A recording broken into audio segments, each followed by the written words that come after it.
Antiochus, at the time that this happened, was very hard up for money, and he was determined to Hellenize the areas controlled by him. When we talk about Hellenizing an area, it means to make them more Greek, to have them accept Greek customs, certainly, but even Greek religion. So you can see how that would immediately put him on a collision course with the elders of Israel. Antiochus Epiphanes is possibly the abomination that causes desolation in Daniel.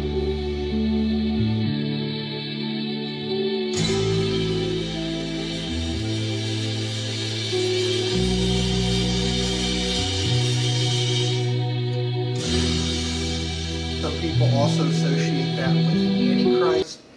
The reason it's very interesting is because Christ himself mentions the abomination that causes desolation in what we call the mini-apocalypse that's in the 3 synoptic gospels. And he talks about the abomination that causes desolation, that desecrates the temple. So it sure sounds a lot like our pal Antiochus Epiphanes IV. So his coming may have been foretold in Daniel and recounted in the 3 gospels. Does Antiochus need money?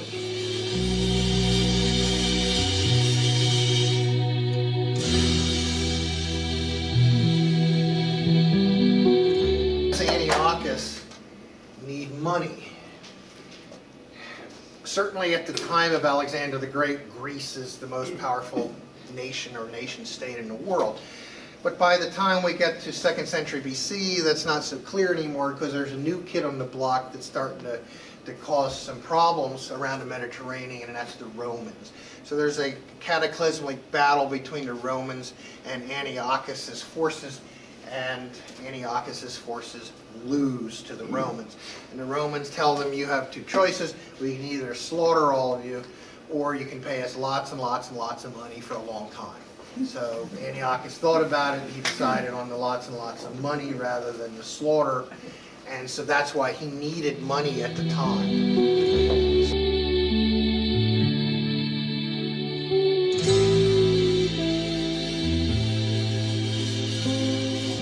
So in the 173 to 171 BC time period, Antiochus puts the Jerusalem high priest position up to the highest bidder. And here you have Antiochus Epiphanes coming along and saying, well, you want to be high priest, just pay me a lot of money and I'll make you high priest. So high priest Jason and Menelaus both achieved their positions through bribes to the Seleucid king. And he puts the first one in place because of a bribe, and then the second one pays even more money a couple years later, and he is made high priest.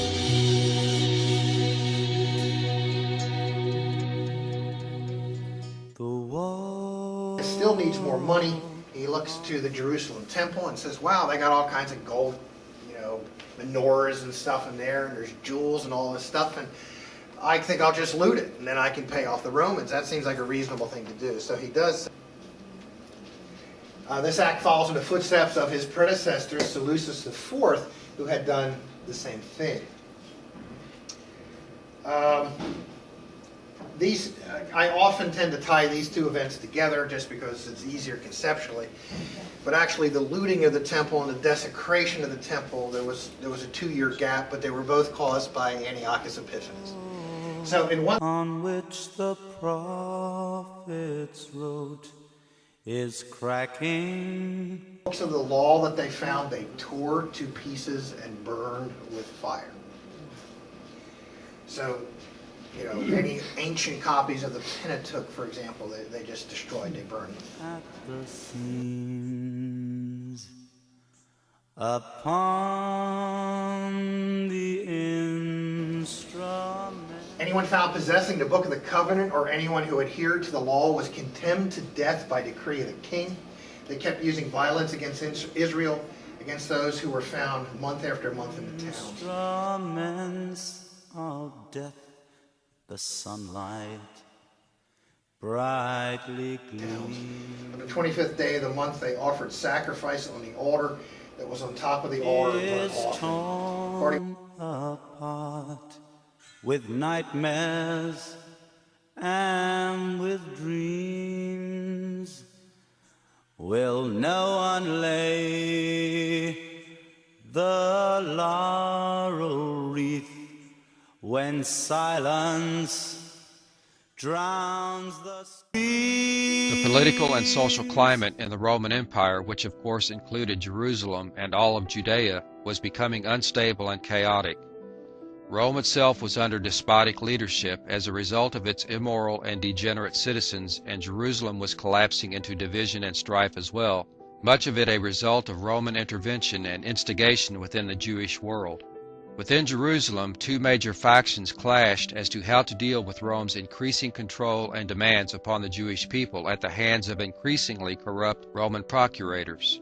As a result of Jewish protest, Rome's response of heavier taxation, theft of Jewish wealth, and plundering of temple treasures, as well as gratuitous executions of large numbers of Jews, had brought the tensions between Rome and Judea to a climax.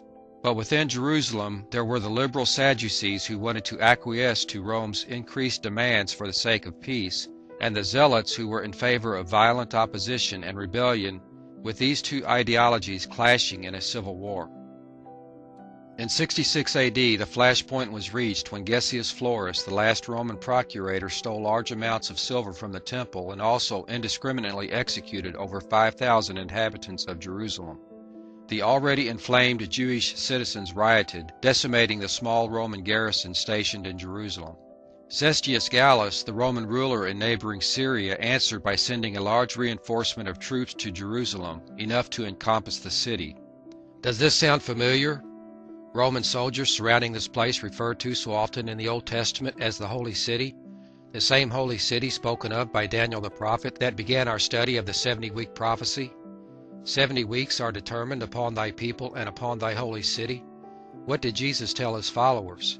From Luke 21:20, and when ye shall see Jerusalem compassed with armies, then know that the desolation thereof is nigh. Can it be any more clear? And from Matthew's parallel recount, when ye therefore shall see the abomination of desolation spoken of by Daniel the prophet, stand in the holy place. a cracked and broken path.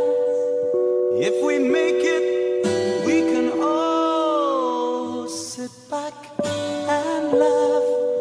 But I fear tomorrow I'll be crying. Yes, I fear tomorrow I'll be crying. Yes, I fear tomorrow I'll be... Then shall they deliver you up to be afflicted, and shall kill you, and ye shall be hated of all nations for my name's sake. And then shall many be offended, and shall betray one another, and shall hate one another. And many false prophets shall rise, and shall deceive many. And because iniquity shall abound, the love of many shall wax cold. But he that shall endure unto the end, the same shall be saved. And this gospel of the kingdom shall be preached in all the world for a witness unto all nations. And then shall the end come.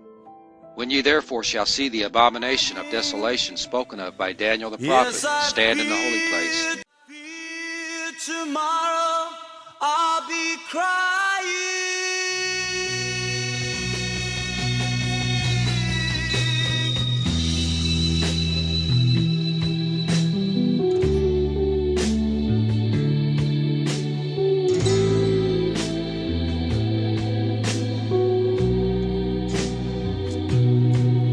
Between the iron gates of... For shall see the abomination of desolation spoken of by Daniel the prophet, stand in the holy place.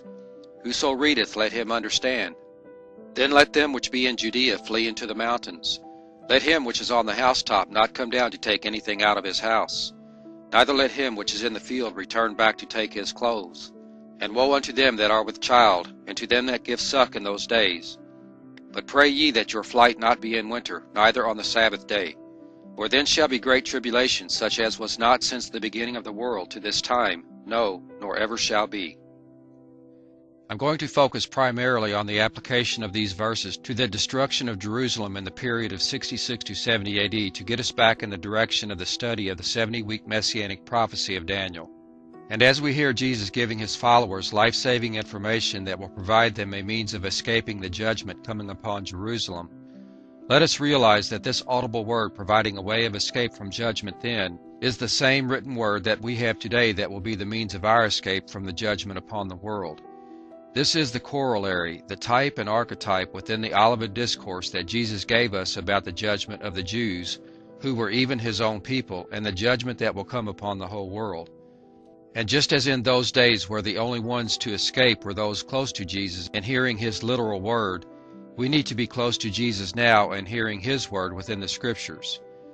To understand the destruction and judgment of the Jews and Jerusalem in 70 AD and how Christians escaped then is to understand how we will escape the final judgment upon the whole world. It is now the reign of Nero in Rome, and the curse of Genesis 12:3, "And I will bless them that bless thee, and curse them that curseth thee," was coming upon the Roman Jewish world, who had only several decades before crucified the King of Yes, I fear tomorrow I'll be crying.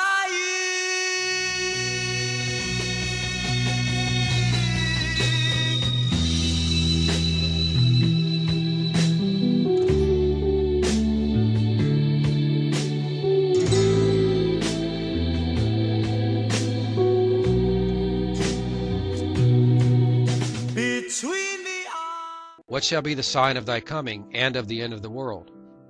Some of these things within these verses were taking place on a smaller scale leading up to the destruction of Jerusalem. But the key verse that is disqualified from applying to the first century is Matthew 24:14. "And this gospel of the kingdom shall be preached in all the world for a witness unto all nations, and then shall the end come." This is the sobering message for us today, at this very hour of humanity's existence on this earth, that the gospel has been made accessible to the whole world as a result of the global computer network that is the internet. Tomorrow I'll be crying.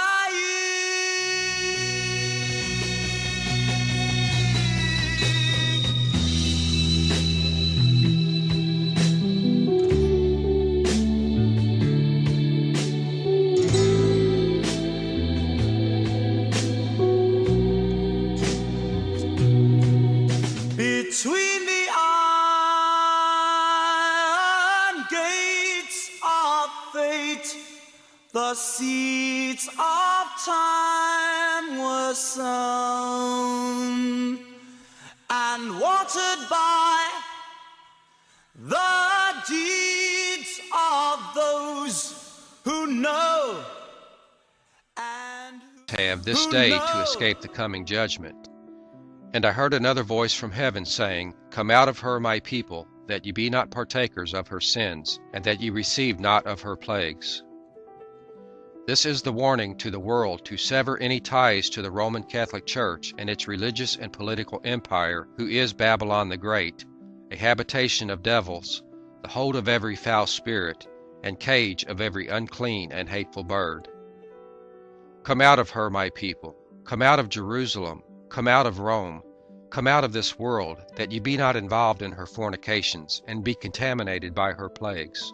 And those who stay, who do not listen to the words of Jesus, will be destroyed, made desolate for all time, even unto the consummation.